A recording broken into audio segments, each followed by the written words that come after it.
Everyone, कैसे हाल चाल, कैसे आप सब। मैं अंकिता राठौर आप सबका वेलकम करती हूँ दिस अमेजिंग प्लेटफॉर्म फिजिक्स वाला एंड हमारे आज के वन शॉट में ऑफ एक्सप्लोरिंग फोर्सेस। तो भैया न्यू एनसीईआरटी है लेकिन कॉन्सेप्ट वही है जो पुराना था। आपके फोर्स एंड प्रेशर वाले चैप्टर का जो पूरा कॉन्सेप्ट था वही उठा के यहाँ डाल दिया गया है।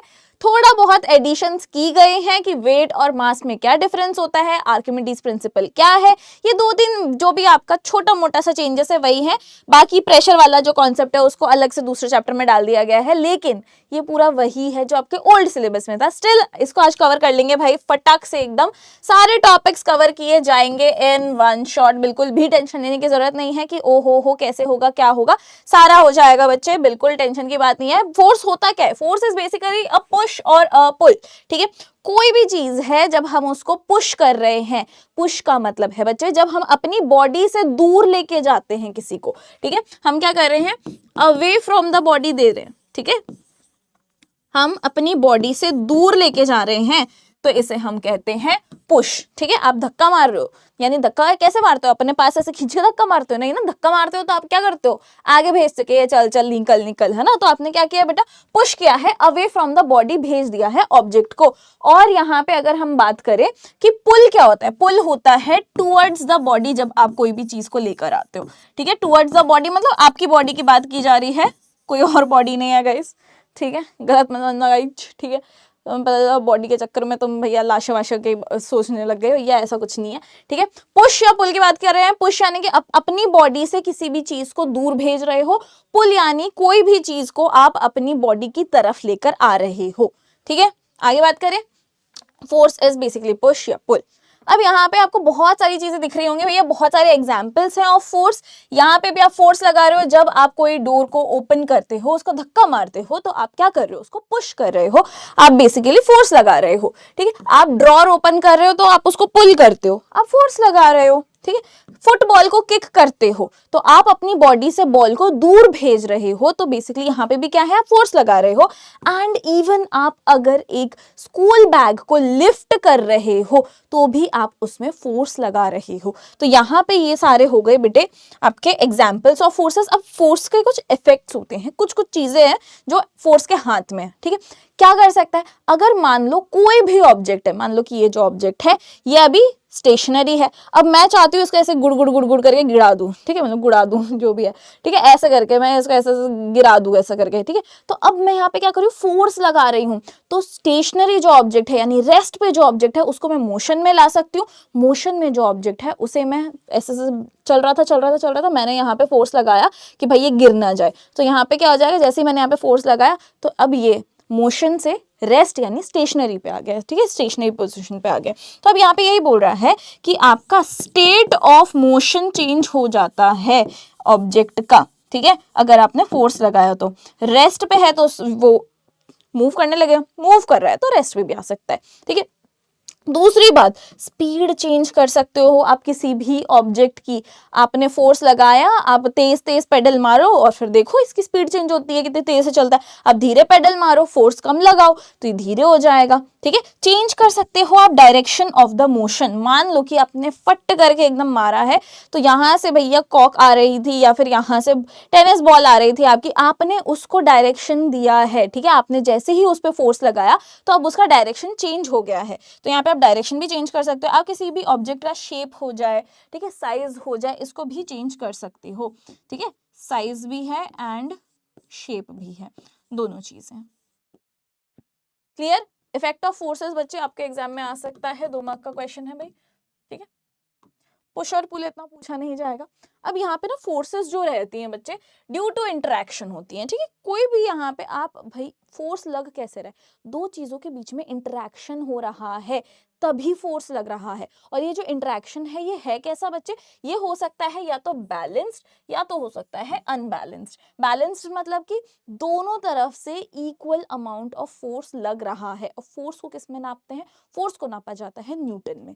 ठीक है, किस में नापते हैं, ये न्यूटन भाई साहब जो है ना इन्हीं के नाम पे है ये न्यूटन। ठीक है, चलो न्यूटन में नापते हैं बच्चे फोर्स को, तो यहाँ पे बोल रहा है कि बैलेंस्ड फोर्स मतलब दोनों तरफ से सेम अमाउंट ऑफ फोर्स लग रहा है। यहाँ पे 300 न्यूटन है तो यहाँ पे भी 300 न्यूटन है, ठीक है। दोनों यहाँ पे आपको टग ऑफ वॉर दिख रही है, ऐसे खींच रहे हैं, वहां से खींच रहे हैं, तो यहाँ पे क्या चल रही है टग ऑफ वॉर के अंदर भैया, दोनों तरफ से इक्वल अमाउंट ऑफ फोर्स लग रहा है। इसका मतलब यहाँ पे बैलेंस्ड है। ये जो आपको दिख रहा है ना सिचुएशन, यहाँ पे बैलेंस्ड फोर्स लग रहा है, इसीलिए ये दोनों में से कोई भी जीत नहीं पा रहा है, ठीक है। यहाँ पे आप देखोगे तो यहाँ पे जो फोर्स है वो अलग अलग है भाई।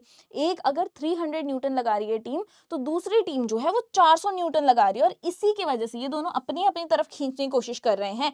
लेकिन आप देखोगे कि ये भैया ये आगे बढ़ने लगे हैं और ये देखो पीछे की तरफ ऐसे झुके हुए हैं। इसका मतलब क्या है कि इस तरफ जा रहा है भाई। ये जो वॉर चल रही है ना, टग ऑफ वॉर, इसमें ये जो यहाँ पे रोप है ये इस तरफ पुल हो रहा है, ठीक है। क्यों? क्योंकि यहाँ पे अनबैलेंस्ड फोर्स लग रहा है, दोनों तरफ बराबर फोर्स नहीं है, एक तरफ ज्यादा एक तरफ कम है। तो ये जो आपको एग्जाम्पल दिख रहा है, this is an example of unbalanced force, ठीक है। चलो अब टाइप्स ऑफ फोर्सेस होते हैं। अगर आपको एग्जाम में टाइप्स ऑफ फोर्सेस पूछे तो बैलेंस्ड और अनबैलेंस्ड नहीं लिखना है, ये वाला लिखना है, ठीक है। अगर आपसे बोले बैलेंस्ड और अनबैलेंस्ड बताओ तो आपको लिखना है, और अनबैलेंस्ड और बैलेंस्ड में एक सिंपल सा आपको 1 मार्क का क्वेश्चन दिया जा सकता है कि दो टीम है, दोनों अगर इतना इतना लगा रही हैं, या फिर मान लो कि यहाँ पे आपको बोल दिया कि एक बॉक्स है, बॉक्स पे ये चंटर बैठा है, ये पंटर बैठा है, दोनों अपनी तरफ से भैया यहाँ पे इसको धक्का मार रहे हैं, ठीक है, ऑपोजिट साइड्स में।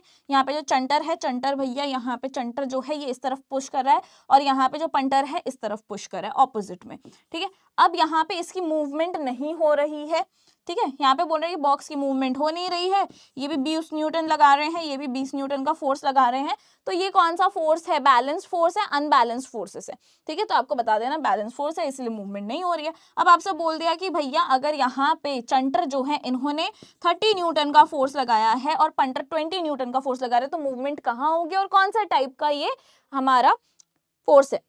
आपको बता देना है कि भैया 10 न्यूटन का डिफरेंस आ रहा है। यहाँ पे देखो 30 और 20 के बीच में कितना डिफरेंस है, 10 न्यूटन का डिफरेंस आ रहा है, और ज्यादा कौन फोर्स लगा रहा है भैया? चंटर फोर्स लगा रहा है। तो मूवमेंट कहाँ होगी? चंटर जहां पे पुश कर रहा है उस जगह पे, उस डायरेक्शन में मूवमेंट हो रही है, और ये क्या है? ये एक अनबैलेंस्ड फोर्स है, ठीक है। इस टाइप का क्वेश्चन आपसे पूछा जा सकता है बैलेंस अनबैलेंस्ड में, और ज्यादा कुछ नहीं आएगा, ठीक है। तो उसमें ये मत करके सोच के चले जाना कि 4 पन्ने वहां पे लिख कर आने 4-4 मार्क का आएगा, ऐसा कुछ नहीं है।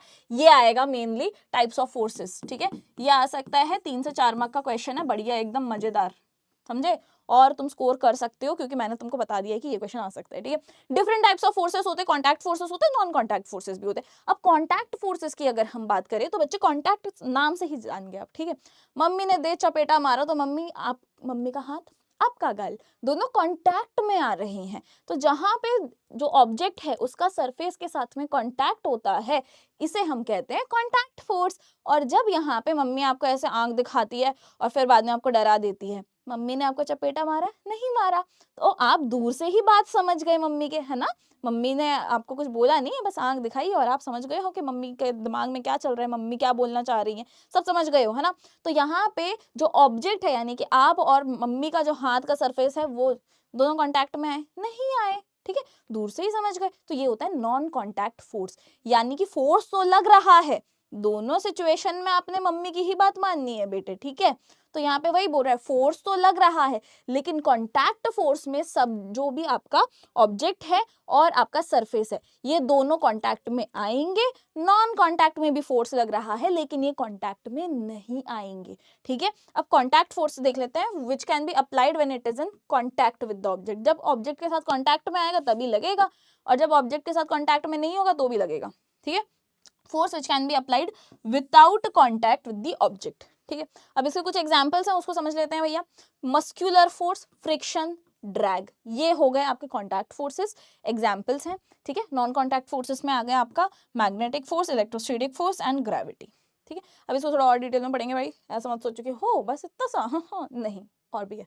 मस्कुलर फोर्स की अगर हम बात करें तो मस्कुलर फोर्स वो है जिसमें आपकी मसल का स्ट्रेंथ जो है ये लग रहा है। अब मसल का स्ट्रेंथ कब लग रहा है भाई, आप जिम वगैरह जा रहे हो, ठीक है, जिम जा रहे हो, मसल की स्ट्रेंथ लग रही है, मम्मी ने थप्पड़ मारा, मम्मी की मसल की स्ट्रेंथ लगी है, सब कुछ हो रहा है ना, आप मुक्का मक्की ऐसे कर रहे हो, धक्का मुक्की हो रही है, झगड़ा वगड़ा हो गया कि भाई बंदे बुला लिया आपने, झगड़ा चल रहा है बढ़िया से एकदम, है ना, वॉर हो रही है गैंग के बीच में, तो यहाँ पे वो सब क्या हो जाता है भैया, वो मस्कुलर फोर्स हो गया, ठीक है। वो फोर्स जो एक्शन ऑफ मसल्स को इंक्लूड करता है उसकी वजह से लग रहा है, उसे हम मस्कुलर फोर्स कहेंगे, ठीक है। फ्रिक्शनल फोर्स क्या होता है, जो भैया फ्रिक्शन जो है ये हमने पढ़ रखा है, नहीं पढ़ा कोई बात नहीं, छोटे से एग्जाम्पल में बता देती हूँ। ये एक काइंड ऑफ रिबेलियस फोर्स है, ठीक है, ये हो आप, इसका नाम है आप, ठीक है, इसका नाम है आप, अपने आप को मान लो या इसका नाम मान लो, जो भी आपकी मर्जी, ठीक है। अब इसने बोला कि भाई इस डायरेक्शन में मैंने पूरा फोर्स लगा दिया है, ठीक है, इस डायरेक्शन में इसने क्या किया है, फोर्स लगाया है, लेकिन ये इंसान ने फोर्स उधर लगाया है, मूवमेंट उधर हो रही है। अब जो ऑब्जेक्ट है भैया यहाँ पे तो कोई है नहीं रोकने के लिए इसको, तो ऑब्जेक्ट यहाँ पे मूव करने लगेगा, मोशन इसका इस तरफ हुआ। अब जो ये रिबेलियस फोर्स है जिसका नाम है फ्रिक्शन, ये बोलता है कि तू जहां जाएगा बेटे मैं उसका उल्टा जाऊंगा, देख ले, ठीक है। अब क्या है, ये लग रहा है उल्टा, तो फ्रिक्शन क्या है भैया, फ्रिक्शन लग रहा है ऑपोजिट टू द मोशन। हमेशा याद रखना, ऑब्जेक्ट का जो भी डायरेक्शन ऑफ मोशन होगा आपका फ्रिक्शन उसका हमेशा ऑपोजिट होगा, ठीक है। ये मोशन को अपोज करने वाला एक फोर्स है, ठीक है, जो वो वाला फोर्स जो अपोज करता है मोशन को, अगर ये राइट है तो लेफ्ट जाएगा, अगर मोशन लेफ्ट है तो फिर ये आपका फ्रिक्शन जो है ये राइट जाएगा, ठीक है। इससे ये दो सरफेसेस के बीच में जब लगता है तो इसे हम कहते हैं फ्रिक्शन, ठीक है। और यहाँ पे ध्यान रखना भैया, दोनों ऑब्जेक्ट जो है, ऑब्जेक्ट और सरफेस, यानी कि ये दोनों सरफेसेस जो है, ऑब्जेक्ट का सरफेस और नॉर्मल जो जमीन का सरफेस है, ये दोनों कांटेक्ट में रहते हैं, तो ये कांटेक्ट फोर्स हो गया, ठीक है। अब यही वाला फ्रिक्शनल फोर्स जो होता है जब ये फ्लूइड्स में लगता है, ठीक है, फ्रिक्शनल फोर्स हमने अभी तो एक सॉलिड वॉलिड के एग्जांपल से देखा ना कि भैया ये सॉलिड है, इसको धक्का मार दिया आपने, ठीक है, या आप हो, आपने धक्का मार दिया, तो ये वही बता रहे हैं कि भाई इसको तो हम बोलेंगे कि ये तो हो गया हमारा फ्रिक्शनल फोर्स, ठीक है, जमीन पे लग रहा है। लेकिन वो फ्रिक्शनल फोर्स जो कि फ्लूइड्स में लगता है, ठीक है, वो फ्रिक्शनल फोर्स जो कि फ्लूइड्स में लगता है, इसे हम कहते हैं ड्रैग या फिर फ्लूइड फ्रिक्शन, ठीक है, ध्यान रखना, क्या बोलते हैं, ड्रैग या फिर फ्लूइड फ्रिक्शन। अब ये कहाँ लगेगा, तो भैया जैसे पंछी जो उड़ते हैं, ठीक है, वो पंछी उन्मुक्त गगन के, तो वही वाले जो पंछी उन्मुक्त गगन में घूमते रहते हैं भैया, तो जब वो हवा उनके मुंह पे लग रही है तो वो है बेसिकली फ्रिक्शन, ठीक है।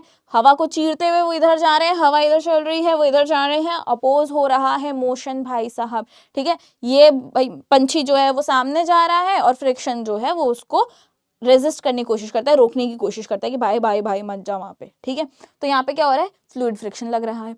जब कोई बोट चलती है पानी के अंदर, जब कोई मछली तैरती है पानी के अंदर, तो वहां पे भी जो फ्रिक्शन लग रहा है उसे हम ड्रैग या फिर फ्लूइड फ्रिक्शन कहते हैं।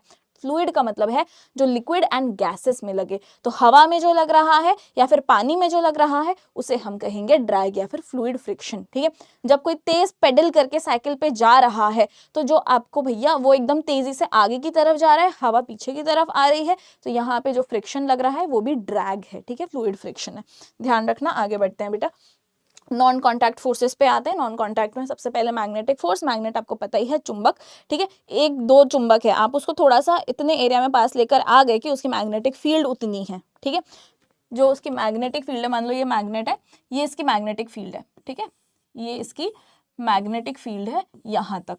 दूसरा मैग्नेट को आप यहाँ लेके जाओगे तो ये मैग्नेटिक इफेक्ट नहीं दिखाएगा, लेकिन दूसरा मैग्नेट आप थोड़ा सा पास लेकर आओ, जब ये इसकी मैग्नेटिक फील्ड में आ जाएगा, ठीक है, जब ये इसकी मैग्नेटिक फील्ड में आएगा तो अपने आप इनके बीच में क्या है, एक फोर्स लग रहा है, और जब यहाँ पे दो मैग्नेट्स के बीच में आपस में फोर्स लग रहा है, उस फोर्स को हम कहते हैं मैग्नेटिक फोर्स, ठीक है। Force exerted by a magnet, हो सकता है कि दूसरे मैग्नेट पे हो सकता है कि ये किसी मेटल पे हो, ठीक है, जैसे कि आयरन पीस हो गया उसके ऊपर लग रहा है, तो वो मैग्नेटिक फोर्स हो गया, ठीक है। अगर हम बात करें इलेक्ट्रोस्टैटिक फोर्स की, तो इलेक्ट्रोस्टैटिक फोर्स इज बेसिकली आपका इसमें भी चार्जेस रहते हैं। अब सुनो, मैग्नेटिक फोर्स और इलेक्ट्रोस्टैटिक फोर्स, इन दोनों में एक कॉमन चीज है कि दोनों नॉन कॉन्टैक्ट फोर्स आपके ये रहते हैं भैया, लाइक पोल्स रहेंगे तो वो रिपेल करेंगे, ठीक है, और अनलाइक पोल्स रहेंगे तो वो अट्रैक्ट करेंगे, ठीक है। चलो इलेक्ट्रोस्टैटिक फोर्स की बात करें तो force exerted by a charged object, यानी कि एक चार्ज्ड ऑब्जेक्ट है, ठीक है, वो दूसरे चार्ज्ड ऑब्जेक्ट या अनचार्ज्ड ऑब्जेक्ट, ठीक है, चार्ज नहीं होगा तो भी उस पे काम करेगा तो उसको हम इलेक्ट्रोस्टैटिक फोर्स बोलते हैं। अब आपने देखा होगा कि ठंड के टाइम पे यूजुअली आप कुछ भी काम करने जाते हो तो चटर चटर चटर चटर लगता है ना, आवाज आती है, ऐसे एकदम झटका सा लगता है। आपने कुछ भी आप काम कर रहे हो, आपके अंदर हो सकता है कि कुछ चार्जेस है, आपने किसी चीज को छुआ और आपको अचानक से आपके जो चार्जेस है उसकी वजह से ऐसे लगेगा कि कुछ करंट मारा है ऐसे, ठीक है, बहुत तेज। तो ये होता है सर्दियों में यूजुअली होता है, ठीक है, इलेक्ट्रोस्टैटिक फोर्स है। वरना आप कंबल ओढ़ के सो रहे हो बढ़िया से, आपने पैर थोड़े से इधर उधर किए, रात में अंधेरा है, आपको चिट चिट चिट चिट होते हुए दिखेगा, इलेक्ट्रोस्टैटिक फोर्स, ठीक है। चलो ग्रेविटेशनल फोर्स की बात करते हैं। ग्रेविटेशनल फोर्स इज बेसिकली नीचे से कोई हाथ निकाल के आपकी मुंडी खींच के नहीं बोल रहा ए कहीं नहीं जाना, इधर ही रहना है, ग्रेविटेशन लगाऊंगा, ऐसा नहीं है, ठीक। अर्थ जो है इसका खुद का एक फोर्स है जिसकी वजह से ये आपको नीचे की तरफ खींच रहा है, ठीक है। इतना ज्यादा भी नहीं है कि आपको ऐसे खींचेगा सीधे धरती फट के आप नीचे चले गए, ऐसा भी नहीं है, ठीक है, लेकिन इतना भी वीक नहीं है कि आप हवा में उड़ने लगो। प्रॉपर एकदम जितना चाहिए इनफ फोर्स उतना ही है कि हमें जमीन से जोड़े रखता है, ठीक है। Stay grounded guys. चलो तो ये force of attraction between two objects, ठीक है, जिसमें मास है उसमें लगता है, इसे हम कहते हैं ग्रेविटेशनल फोर्स। मून का भी ग्रेविटेशनल फोर्स है बच्चे, ठीक है, ध्यान रखना है। अर्थ का है वैसे ही मून का भी है। ये तो हमारे फोर्सेस की बात हो गई। अब बात करते हैं वेट की। वेट क्या है और उसको कैसे मेजर किया जाता है। वेट जो है बच्चे, दिस इज बेसिकली, एक तो होता है मास, ठीक है, कि एक आपने ऑब्जेक्ट लिया, इसके अंदर कितना मैटर प्रेजेंट है, ठीक है, इसके अंदर कितना मैटर प्रेजेंट है, ये हो गया है इसका मास, ठीक है, इसके अंदर कितना मैटर प्रेजेंट है, ये क्या हो गया मास। लेकिन अब इस चीज को, ये जो ऑब्जेक्ट है इसको धरती अपनी तरफ ग्रेविटी जो है कितना पुल कर रही है, इसे हम कहते हैं वेट, ठीक है। तो यहाँ पे बेसिकली वही लिखा है। वेट क्या है, वेट एक फोर्स है जिससे अर्थ पुल कर रहा है, खींच रहा है किसी भी ऑब्जेक्ट को टुवर्ड्स इटसेल्फ। किसकी वजह से खींच रहा है भैया, ग्रेविटी की वजह से।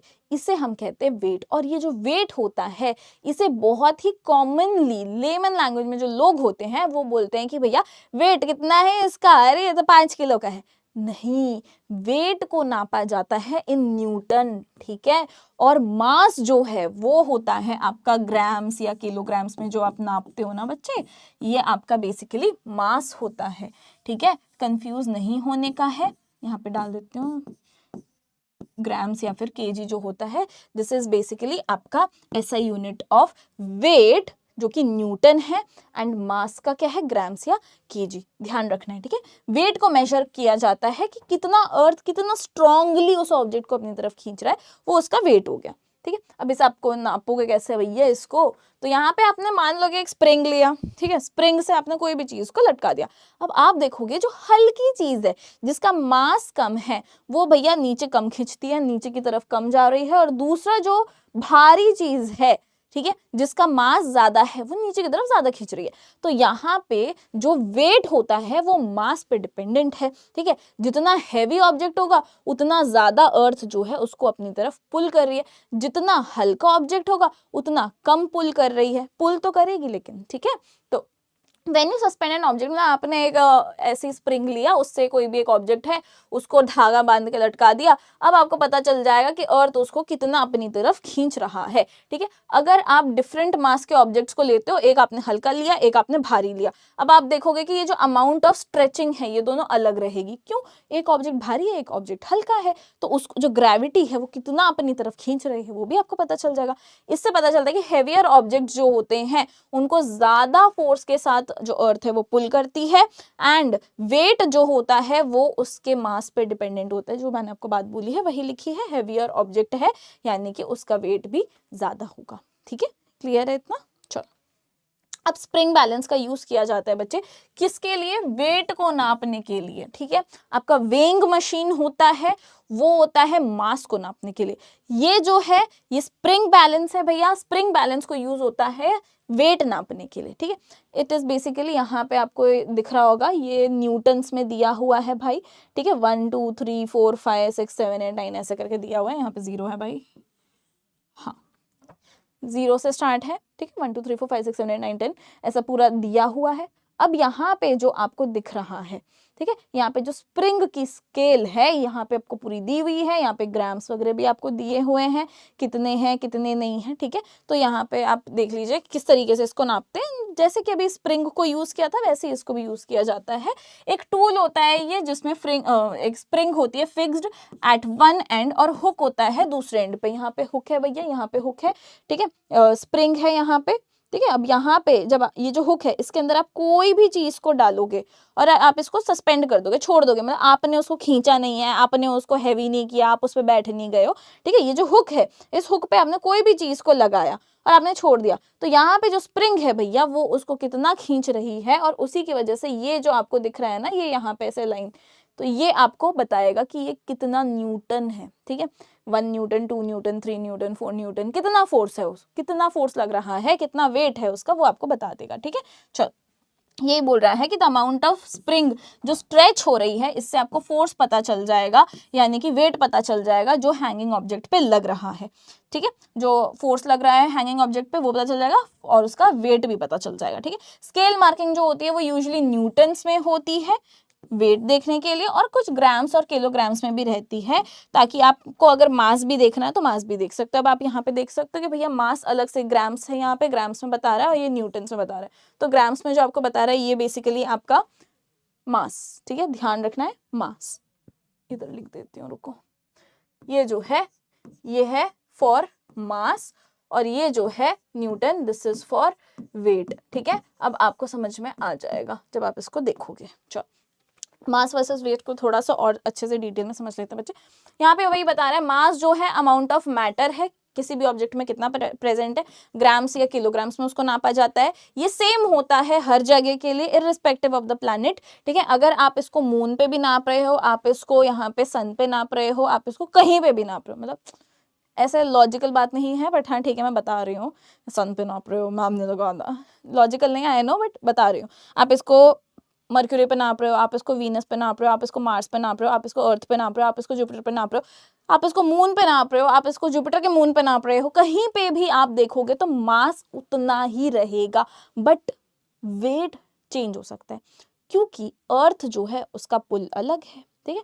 बाकी जो प्लैनेट्स है उनका पुल अलग है, मून का पुल अलग है। तो यहाँ पे वही बोल रहा है कि ये जो मास होता है ये सेम होगा कहीं पे भी, आप अर्थ पे देखो, मून पे देखो या किसी भी प्लैनेट पे देख लो, लेकिन वेट जो है वो फोर्स होता है जिससे अर्थ पुल कर रहा है या फिर कोई भी ऑब्जेक्ट को पुल किया जा रहा है बाय एनी अदर प्लैनेट, ठीक है, या फिर मून।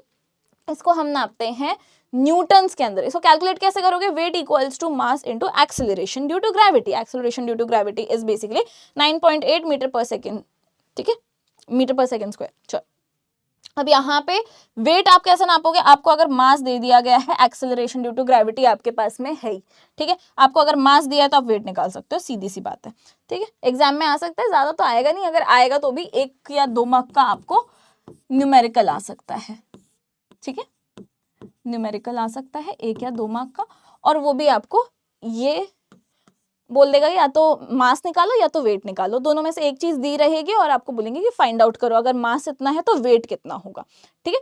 अगर अर्थ पे है तो अर्थ पे बेटा acceleration due to gravity is 9.8 metre per second square, ठीक है। चलो वेट जो होता है वो चेंज हो सकता है अगर ऑब्जेक्ट जो है उसे आप किसी और प्लैनेट पे लेके जाओ, क्योंकि वहां का ग्रेविटेशनल फोर्स वेरी करेगा, ठीक है। अर्थ के जैसा नहीं है, वहां का वेरी कर सकता है, मून का वेरी कर सकता है। तो यही चीज आपको यहाँ पे बता रहे हैं कि जैसे हमने मास ले लिया और वेट ले लिया, ठीक है। अर्थ पे अगर मास 1 kg है तो मून पे भी 1 kg है, मार्स पे भी 1 kg है, वीनस पे भी 1 kg है और जुपिटर में भी 1 kg है, लेकिन आप यहीं पे वेट देखोगे बच्चे तो वेट अर्थ का 10 न्यूटन है, मून पे गए तो 1.6 न्यूटन, ठीक है। मार्स पे गए तो 3.8 न्यूटन हो गया, वीनस पे गए तो 9 न्यूटन हो गया, जुपिटर पे 25.4 न्यूटन हो गया। तो यहाँ पे वेट जो है वो बदलते जाएगा लेकिन मास उतना ही रहेगा।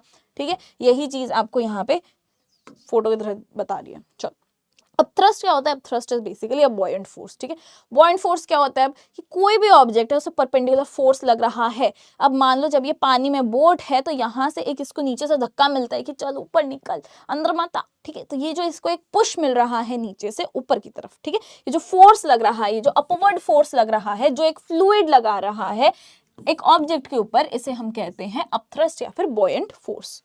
ठीक है, चलो आगे बढ़ते हैं। आर्किमिडीज प्रिंसिपल बच्चे, लास्ट टॉपिक इस चैप्टर का। आर्किमिडीज प्रिंसिपल है क्या? कायदे से ये आर्किमिडीज जो है उन्होंने डिस्कवर किया था, इसीलिए उनके नाम पे आर्किमिडीज का ही प्रिंसिपल रख दिया गया। आर्किमिडीज कौन थे? ये एक एंशिएंट ग्रीक साइंटिस्ट थे। इन्होंने ये प्रिंसिपल निकाला। प्रिंसिपल क्या कहता है उसको समझ लेते हैं। जब भी आप एक ऑब्जेक्ट को, ठीक है, कोई भी आपने ऑब्जेक्ट लिया, उसको पूरी तरीके से या पार्शियल तरीके से आप डिप करोगे या इमर्स करोगे लिक्विड में, ठीक है, आपने क्या किया, आपने मान लो एक छोटा सा पत्थर लिया, ठीक है, उसको आपने धागा बांध दिया, छोटा सा पत्थर लेके आपने पानी के अंदर डाल दिया। ठीक है, अब आपने पार्शली डाला है, फुल्ली डाला है, आपके ऊपर है, ये आपका मन है। ठीक है, आपने उसको जितना भी इसके अंदर डाला हो। अब ये बोल रहा है कि एक अपवर्ड फोर्स यानी एक बॉयंट फोर्स लगेगा, नीचे से पानी धक्का मारेगा। ठीक है, वो इक्वल होगा। कितना फोर्स लग रहा है ये हमें कैसे पता चलेगा? वो पता चलेगा कितना वेट है ऑफ द लिक्विड जो डिस्प्लेस हुआ है उस ऑब्जेक्ट की आने की वजह से। मतलब ऑब्जेक्ट जो है वो जैसे ही आया तो लिक्विड थोड़ा दूर हो जाएगा ना, मतलब पत्थर जहाँ पे लिक्विड तो ऐसा करेगा नहीं, जो हमारा वाटर है वैसे मैं नहीं अपने जगह से नहीं हिल रहा, मैं, तुमको कहीं और जाना पड़ेगा, मैं अपने जगह से नहीं हिलूंगा। पत्थर को ऐसा बोलेगा नहीं, वहां पे भाई पत्थर के आने के लिए जितना भी लिक्विड है, ठीक है, उसका वेट देखा जाएगा, जितना भी डिस्प्लेसमेंट हुआ है उसको जितना खाली हो गया उस जगह से बेसिकली। ठीक है, ये बोल रहा है हमारा आर्किमिडीज प्रिंसिपल। अब इसके कॉन्सिक्वेंसेस देख लेते हैं बच्चे। अगर weight of the displaced liquid, जितना वाटर या जितना लिक्विड वहां से रिप्लेस हुआ है, डिस्प्लेस हुआ है, वो अगर लेस है देन द ऑब्जेक्ट का वेट, ठीक है, ऑब्जेक्ट के वेट से कम है, तो भैया ऑब्जेक्ट डूब जाएगा। ठीक है, लेकिन अगर ऑब्जेक्ट की वेट से ज्यादा हुआ तो ऑब्जेक्ट फ्लोट करेगा। ठीक है, अगर डिस्प्लेस्ड लिक्विड का जो वेट है वो इक्वल हुआ टू द ऑब्जेक्ट्स वेट तो यहाँ पे वो फ्लोट करेगा। अगर लेस हुआ तो ऑब्जेक्ट क्या करेगा बच्चे? सिंक कर जाएगा। ठीक है, अब force needed for the change की बात कर रहे हैं। क्या फोर्स जरूरी होता है? बताओ, इतनी देर से पढ़ रहे हो, बताओ भाई, फोर्स जरूरी है क्या कोई भी चेंज के लिए? बिल्कुल जरूरी है। अब यहाँ पे वही बता रहा है, कोई भी चेंज होता है स्पीड में, डायरेक्शन में, शेप में, इसका मतलब है कि फोर्स ने काम किया है। ठीक है, अगर कुछ भी चेंज नहीं होता है यानी ऑब्जेक्ट रेस्ट पे है, कोई भी चेंज नहीं आ रहा है स्पीड में, डायरेक्शन में, शेप में, या फिर कोई फोर्स तो लगा नहीं होगा उसके ऊपर। अगर कुछ भी चेंज नहीं आ रहा तो कोई फोर्स ही नहीं लगा है। या फिर फोर्सेस हो सकते हैं बैलेंस्ड हो, ठीक है, दोनों तरफ से इक्वल अमाउंट ऑफ फोर्सेस लग रहे हैं जिसकी वजह से बैलेंस फोर्स हो गया, इसीलिए उसकी मूवमेंट नहीं हो रही है। ठीक है, अगर कोई ऑब्जेक्ट रेस्ट पर है तो इसका मतलब ये नहीं है कि उस पे कोई भी फोर्स एक्ट नहीं कर रहा, इसका मतलब है कि फोर्स बैलेंस्ड है। ठीक है, तो कभी भी आपसे पूछे कि कोई भी ऑब्जेक्ट है उस पे न शेप चेंज हो रहा है, ना स्पीड चेंज हो रही है, ना फिर उसका शेप चेंज साइज चेंज हो रहा है, डायरेक्शन चेंज हो रहा है, कुछ भी नहीं हो रहा है, ठीक है, और वो ऑब्जेक्ट रेस्ट पे है, क्या इसका मतलब है कि उसमें फोर्स नहीं लग रहा? तो बोल देना नहीं हो भाई, हो उस पे बैलेंस्ड फोर्स है। ठीक है, वहां पे फोर्स क्या है? बैलेंस्ड है, ऐसा नहीं कि वहां फोर्स नहीं लग रहा है। चलो, ये तो हो गई हमारे पूरे चैप्टर की बात और यहीं पे चैप्टर होता है समाप्त गाइस। और जाते जाते आपको एक क्वेश्चन देते जाऊंगी, why does a feather fall slower then a stone? बताओ क्यों होता है ऐसा? एक पत्थर है और मेरे पास में एक फेदर है, ठीक है, यहाँ पे मैंने फेदर और ये पत्थर दोनों को एक ही टाइम पे नीचे छोड़ा, लेकिन पत्थर पहले गिर जाता है और जो फेदर है आपने देखा होगा धीरे धीरे धीरे धीरे लैंड करता है। क्यों ऐसा? एयर रेजिस्टेंस जो है वो ज्यादा होती है, इसके पास ज्यादा मास होता है, अट्रैक्ट करता है अर्थ को, ठीक है, या फिर ग्रेविटी उसको धीरे धीरे लेती है। अब आपको इसका आंसर बताना है इन द कॉमेंट सेक्शन। और यहाँ पे आज हो गया है हमारा चैप्टर समाप्त। ओ भाई, हमारी जो पीपीटी वाली टीम है गाइस बहुत एकदम रॉक करते जा रही है। यहाँ पे देखो मैं अपने साथ ही टग ऑफ वॉर खेल रही हूँ, ठीक है।